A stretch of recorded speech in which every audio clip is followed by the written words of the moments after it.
எங்கேயும் இல்லை, எப்பயும் இல்லை. நம்மட சஃபி ரெஸ்டர்ஸ்ல மட்டும்தான்.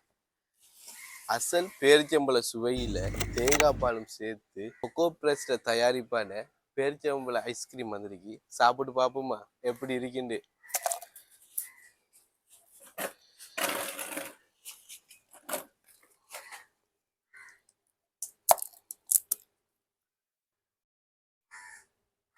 பேரிச்சம்பழ துண்டெல்லாம் நிறைய கிடக்கு.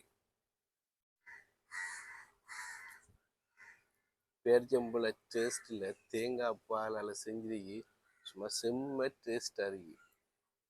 நீங்களும் ஒரு தரம் நம்மளோட சஃபி ரெஸ்டர்ஸுக்கு வந்து இந்த ஈத்தம்பால ஐஸ்கிரீம் வந்து நீங்களும் ஒரு சாப்பிட்டு டேஸ்ட் எப்படி இருக்குன்னு சொல்லுங்க. சரியா?